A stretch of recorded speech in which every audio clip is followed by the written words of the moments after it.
Hi, everybody. I'm Tim Hagan. Today, I will be your moderator. And today, we're going to talk about the new normal is more than just getting butts in seats. Certainly today, the industry has changed. Certainly everything has changed. But when we talk about the restaurant industry, so many things have changed dynamically in such a short period of time. And inherently, like a lot of things, it creates opportunities. So today, we're going to have a panel discussion. We're going to go through some questions that we've designed to service everybody's needs, as well as ask you if you have any questions. So feel free to put those into the chat. And so today's first guest, Ann, if you'd like to introduce yourself and your company, that'd be great. Hi. Hi, my name is Ann Hurley. I'm from Synergy Restaurant Consultants. I do concept development and culinary development for Synergy.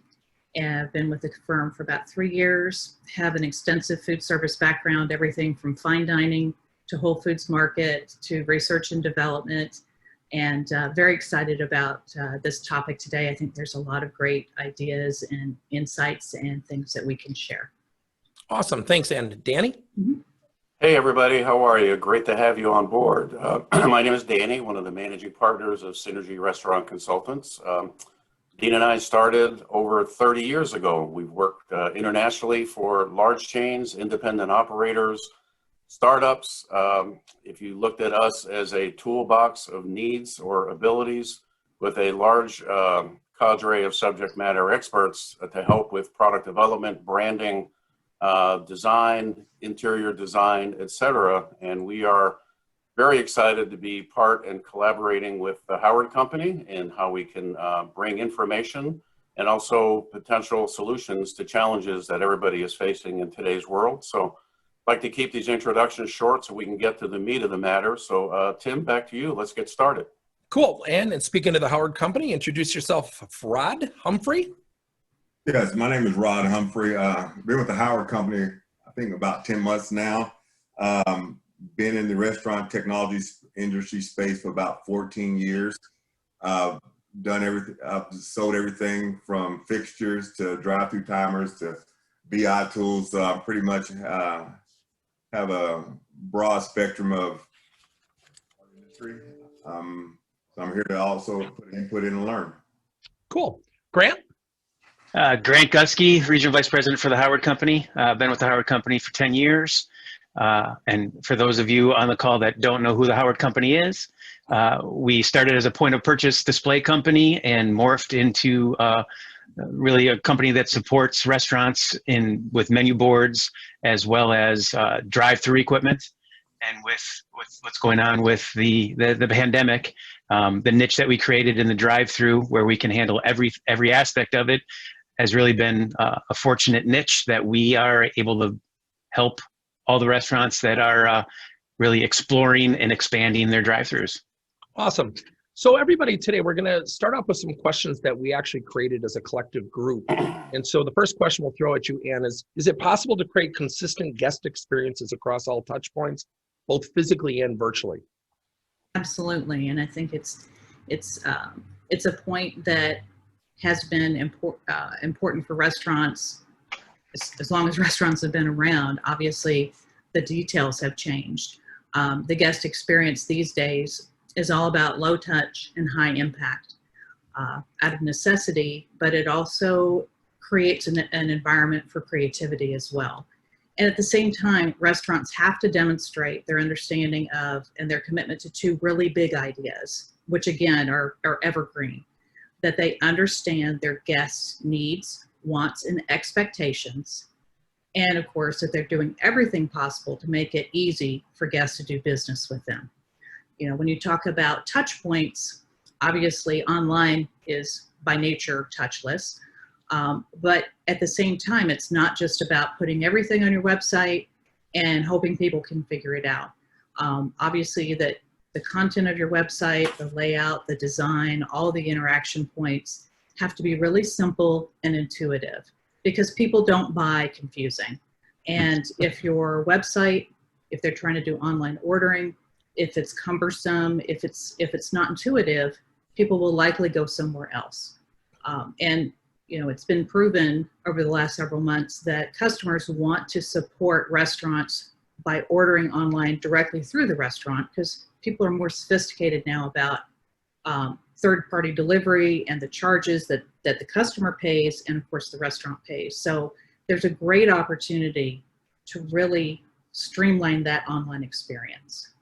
And then of course in the restaurant itself, if you're able to do in-person dining, or of course if you know, a lot of places still have restrictions, that's a, you know, always a moving target.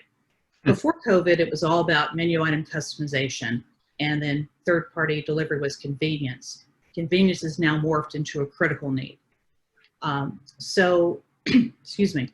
So value perception is still going to be about your food quality and quantity. Now you have to interpret that within a lot of times pickup orders or delivery orders. But you also have to demonstrate how you're keeping your guests safe at the same time. And, you know, having gone around and done a discovery tour of restaurants just over the last couple of days, there's lots of places that just put up a sign saying, yes, we're doing extra measures to clean. Yes, we're wiping down tables, we're doing that, this and that. But the problem is that's what everybody's doing right now. Yep. So those touch points have to be integrated in with your brand, but also reflective of what your customers are concerned about. For instance, True Foods Kitchen, which is a regional chain here in Southern California, what they do, instead of just saying that, oh yes, we cleaned your tables, they put on their coasters that they're using on their tables, each guest gets one, and they go into detail about their sanitation practices. So they're integrating those cues into the literal tablescape, and I think that's very important.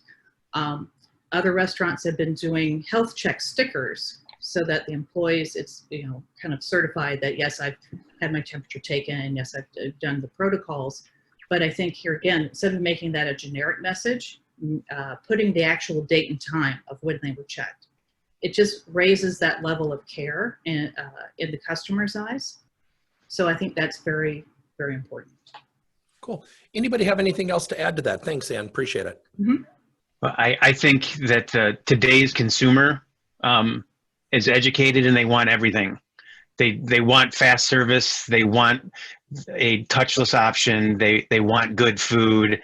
You can't give them one without the other. They want it all. Danny, Rod, anything else to add? No, I think Grant is right on there that, you know, it's very demanding, and there are so many choices. And if you have reduced guest counts, every experience has to be over the top, because everybody can go somewhere else, and a little mistake will preclude somebody from coming back, which can be a really serious problem if you're not really staying on top of everything. Okay, Yep. cool. Well, our next question is, how do you think you can repurpose existing space to drive revenue? Danny?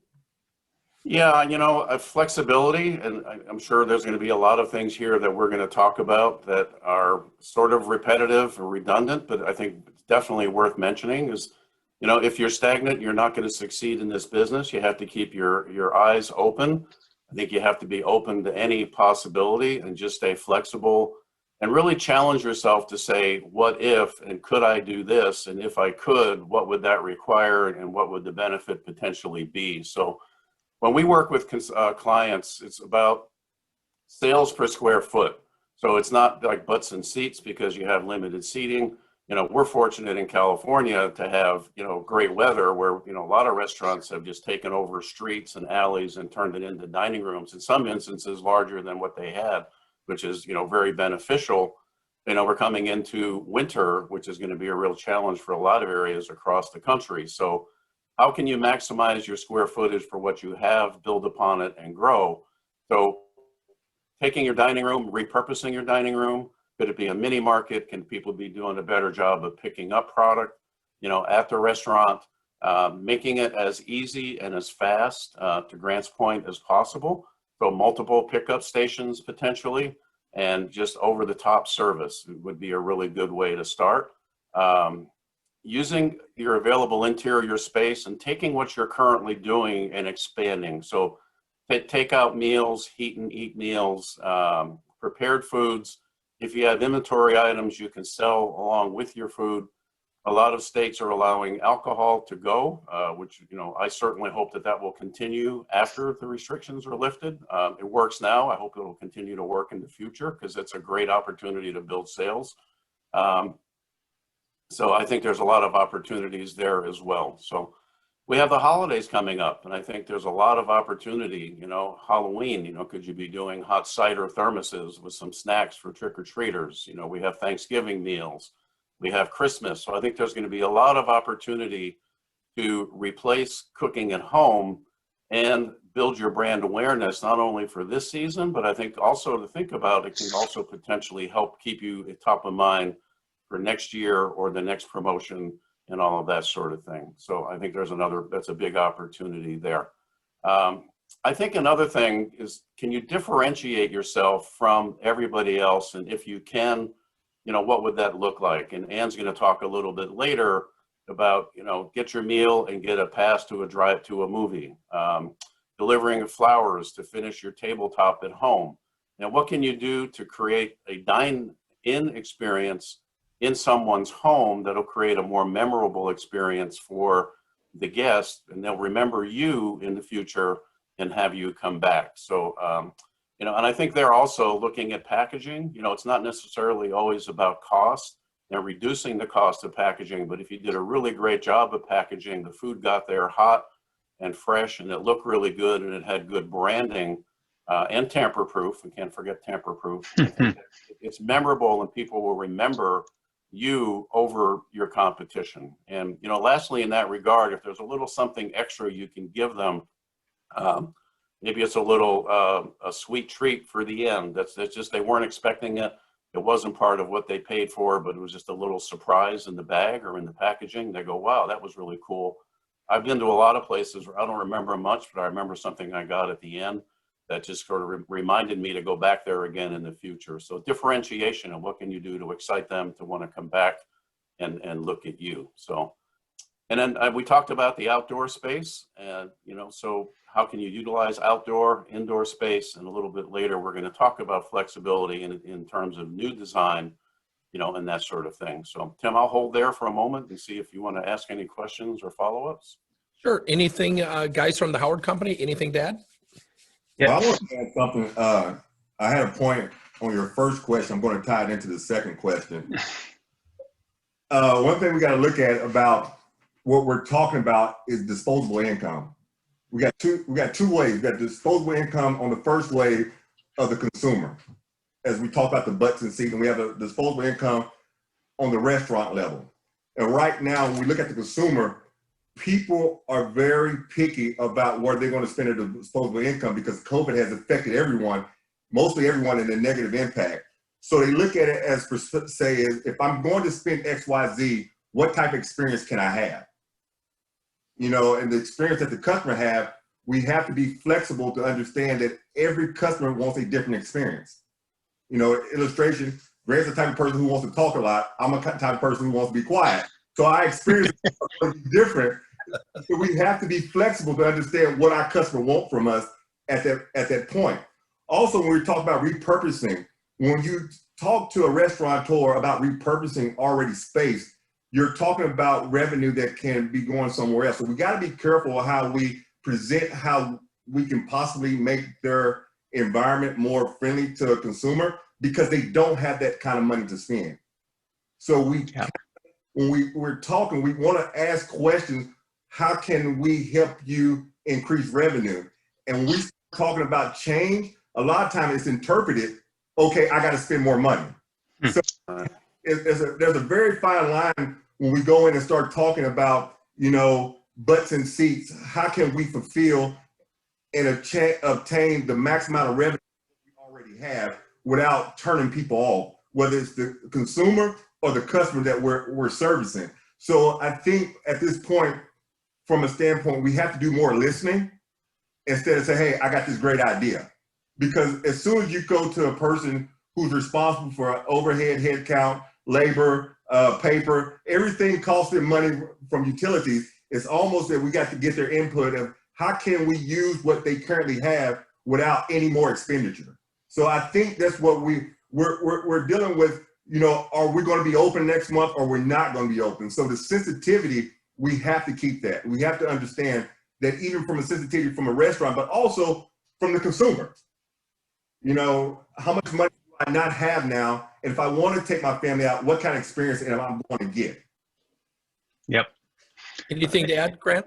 Yeah, and when we're talking about existing space at a restaurant, I immediately think of the drive-thru, and how do you get more revenue out of an existing drive-thru when you can't add a second lane because you're landlocked already? Right. It's an existing building. You can't run new conduits, so you're kind of stuck between a rock and a hard place. You need to add more revenue out of the drive-thru, but you have no more real estate to do that in. So what a couple of my brands are doing when it comes to drive-thru is they not only try to make sure that the drive-thru is as efficient as possible, and they focus on the throughput, making sure they get people in and out of the drive-thru as quick as possible. And they do that two different ways. One, obviously focus on the kitchen and make sure that's running right. But if you have a long wait for a certain item, you have pull-through stalls and you have numbers that people can pull up to, and then you have them stuck in space. So that's another place that you can market. Mm-hmm. So we have a client now that is adding curbside signs, and on those signs, they're putting their QR codes so that they can reference either the app or rewards, or taking advantage of those customers that are in their space, ordering their food. Let's make their experience the best that they possibly can by introducing them to all the different things that they do with delivery and QR codes for loyalty apps and things like that. Any final thoughts, Ann? Yeah, I think there's a few things to think about. It's kind of like a back to the future, excuse me. It's kind of like a back to the future approach, sorry. That I think, Burger King last week came out with some pretty compelling animations on their restaurant of the future, or their restaurant of tomorrow. And a lot of those ideas kind of harken back to some of the types of service models that we saw years and years ago, like, those lanes where people can pull over and eat in their car, almost like a drive-in or a walk-up window. There's a lot of older, kind of classic ideas that we can reinterpret for the future. You think about the old automat, the model. Nowadays, that's kind of morphed into lockers that are temperature controlled, where people can come and pick up a meal without, any kind of interaction with somebody. So it's safe, it's sanitary, it's clean, but that heated locker or chilled locker maintains the food quality. It's like an Amazon locker. You put in a code and the thing pops open and there you go.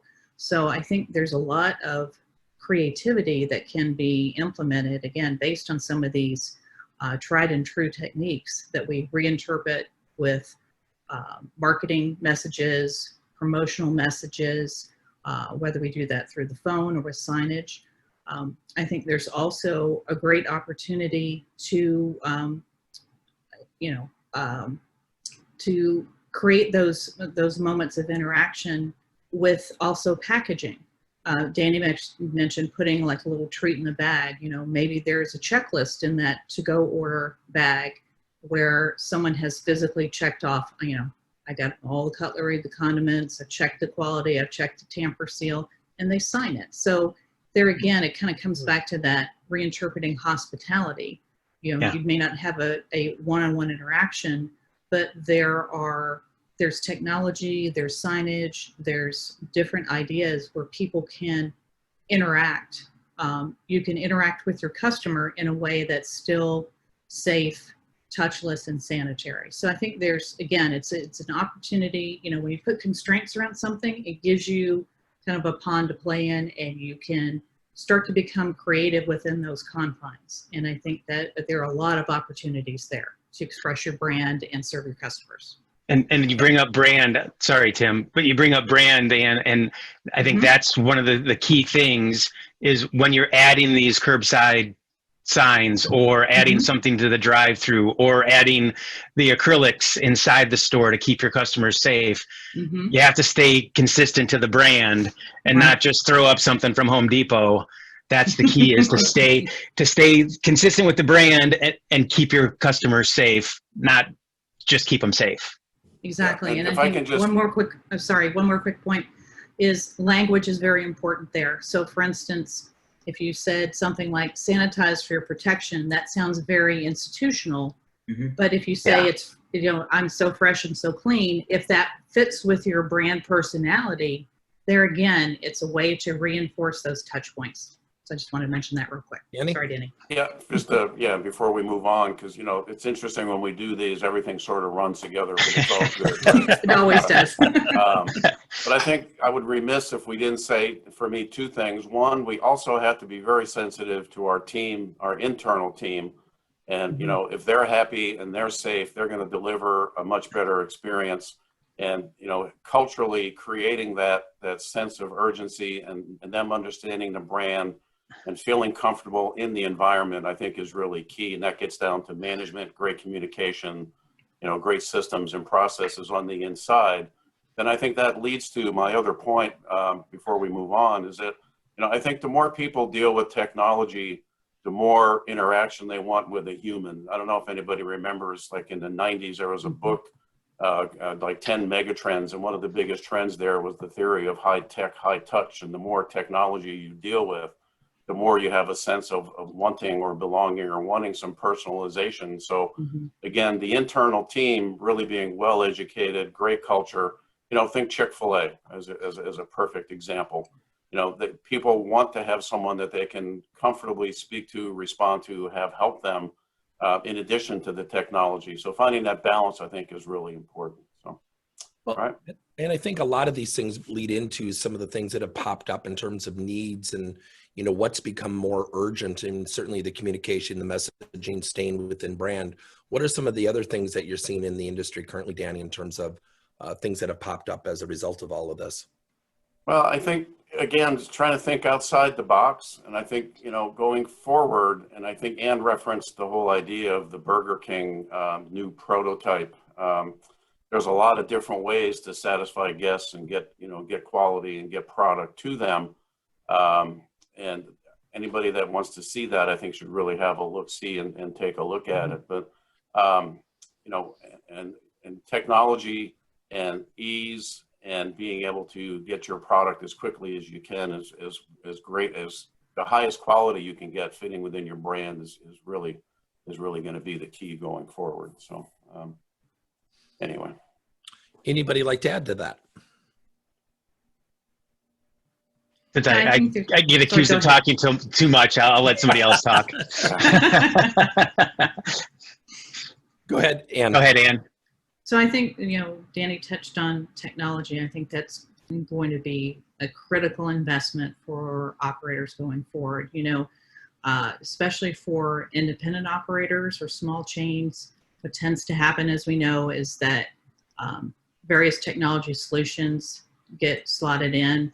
And of course, as you grow, then there's this challenge of, well, do we try to integrate these technology platforms, whether it's POS, inventory, seating, whatever the heck it is, then we try to then integrate these things into something, or do we try to get a more sophisticated platform?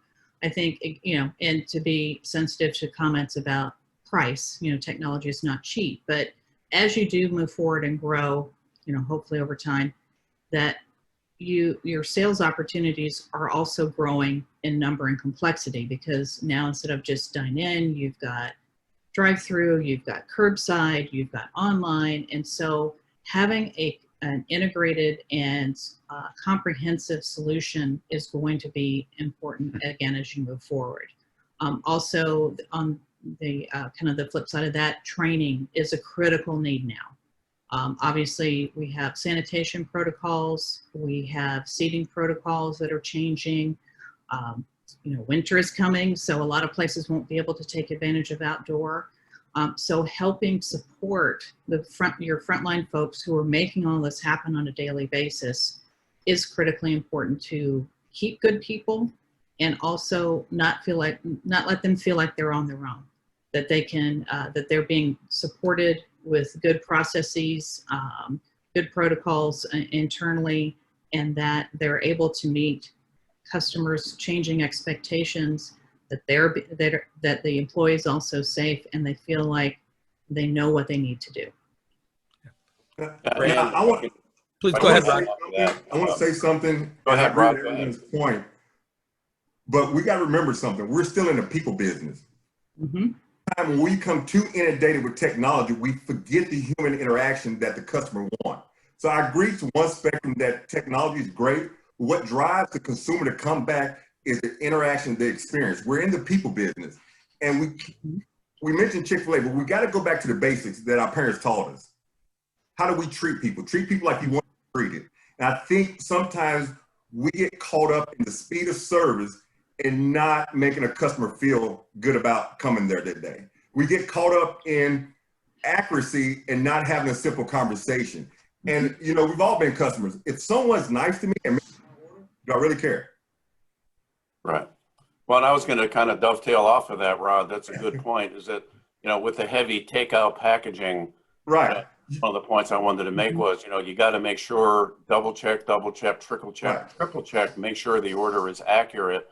And Ann mentioned earlier, which I think is great, you know, the checklist with whoever filled the order signing it, and then there's a personalization there. Exactly. To build in a system where you can follow up on an order later, right? Whether it's text and email. You know, to your point, personalization is really key to this thing. And again, I think that that human contact is still very critical. You know, even though technology, we look at it from the standpoint of the technology is enhancement to great service. It's not the replacement for great service. So if you look at it that way, right? I think that's sort of where you're going, right? Right, right, pretty much. And because that's what happened. And you know, even to your point, with more takeout is driving the market, the ball is going to be fumbled. It's how we handle the ball once it's fumbled. Right.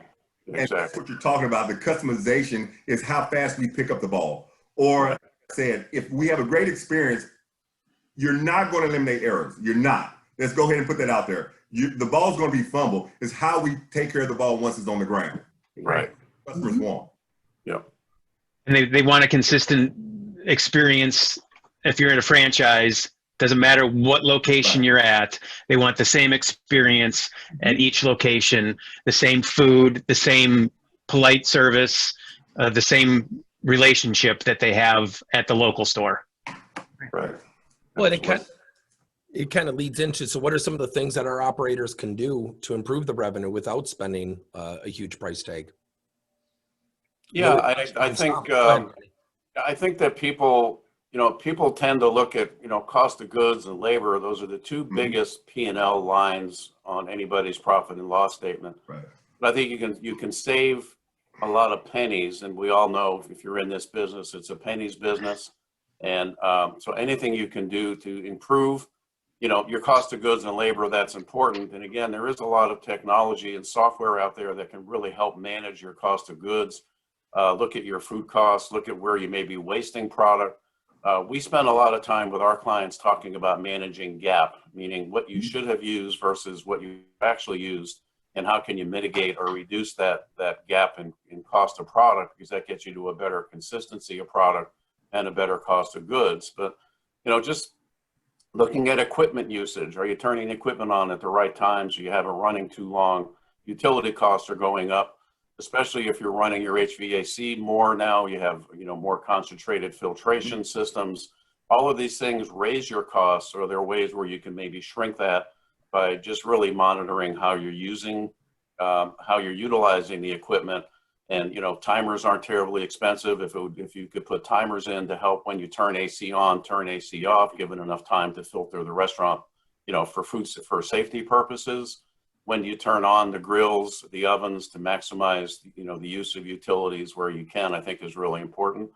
But then just generally looking down every line on the P&L, and can I legitimately better manage that, not necessarily reduce it, because it's really easy to cut costs, but figuring out how to do it without hurting the brand and not creating a scenario where you sort of cut to lose, because you can go down that path, which can be really dangerous as well. So, but really focusing on the whole P&L, with the concentration obviously on those high spend items. We've already had many conversations throughout these several months as far as restaurateurs with rent, concessions and that sort of thing. You can only do so much, and landlords can only do so much as well. So where else can you legitimately look to save some money? And it all adds up at the end on the bottom. And the more you pull to the bottom, the better your flow through, the better your margins are going to be when it's all said and done. So, anything to add, Dan? Yeah, I think at the same time that technology is supporting what, like Danny said, it's supporting the customer experience, making sure that you're tracking the cost and the metrics, the service metrics that are most important to you. Those things are all important, but again, it gets back to what we were talking about earlier about redefining hospitality in this time and as we move forward. And what kind of personalized touches can you do through, whether it's packaging, whether it's messaging, whether it's your loyalty program, that kind of thing. And again, I think it's a great opportunity for operators to think about that experience when you can't be there. You can't be there to control it. There's a restaurant in Chicago called The Darling, and what they do when you order their date night package, of course you get your meal, but you're also getting champagne, you're getting flowers, and you also get QR codes, and they give you a little plastic movie projector. So when you scan that code, that projector comes on, and you can view that movie by like bouncing it off of a wall. You also get another QR code where you get an hour with a session with a DJ, and they can play the music that you enjoy.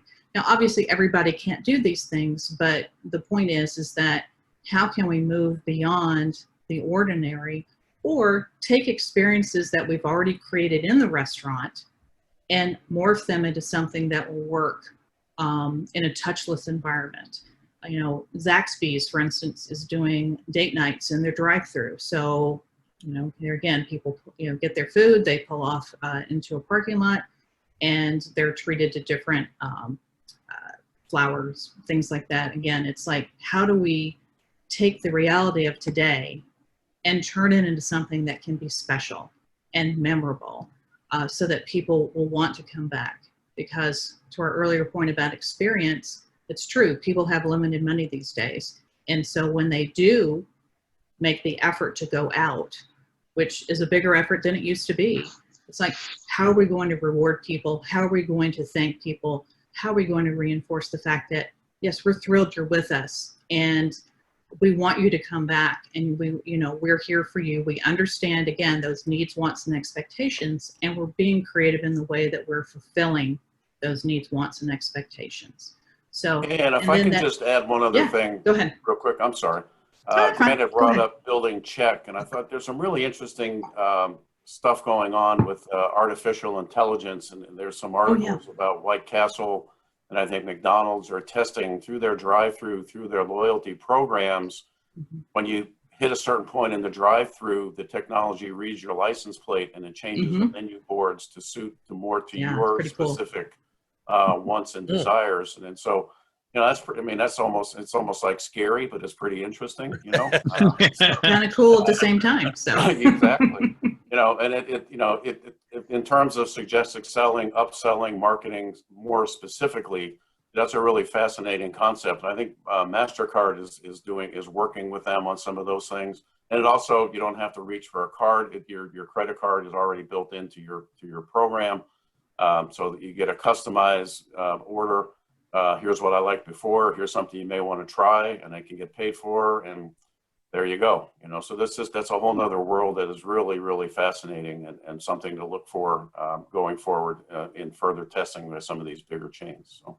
Absolutely. They can also do artificial intelligence for weather conditions. So when it's hot, they can focus on the ice cream. So there's a lot of interesting technology things that they can do in the drive-through that focus marketing and advertising stuff right to the end user. Right, exactly. Rod? I'm good. Well, let's take a question. Drew had a question. Any ideas in creating a virtual drive-through when you don't have a drive-through?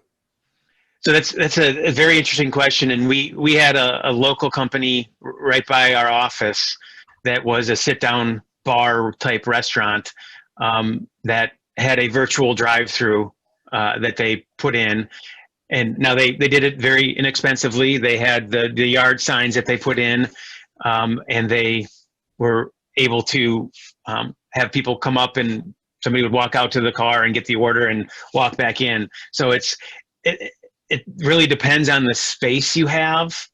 No, I think, is it possible in the future that you could have a pickup window in your full service restaurant rather than having to go curbside in a new layout? I think there's just so many other possibilities. And, the other thing that's getting really popular now, we also have an affiliation with an organization called Kitsch Kitchen, where they're sort of like the Airbnb of the restaurant operator and someone in need of a kitchen. And they basically connect. If I have excess capacity in my restaurant, I can rent out some of that time or space to somebody that has a need. It could be a caterer, someone that wants to open their own ghost kitchen. So again, it's a creative way to generate more dollars without you really doing anything, assuming that you can all come together on the agreement of how do you get in, who cleans it. There's always a lot of details, but that's a pretty interesting option to generate revenue as well. And then lastly, there's a lot of people creating their own ghost kitchens. And Ann just wrote an interesting article in our last newsletter. Chili's and a lot of these brands are creating, sub brands within their existing facilities. So you have two restaurants in one. And again, as we started off, maximizing sales per square foot. It's almost like anything that makes sense. You can't take it off the table without at least considering it, is my point. So, absolutely. Other closing thoughts on this question or topic? I think at the end of the day, again, there's these evergreen concepts and rules of hospitality and food service that we talk to our clients about quite a bit. And I think the main thing here is go back to your roots and what do you want to be known for? The world's gotten a lot more complicated, obviously, and it's changing rapidly. But but here again, what do you want to be known for? Is it that personal touch? Is it that irreverent messaging in your signage and on your website? Is it that caring and that community commitment that you have?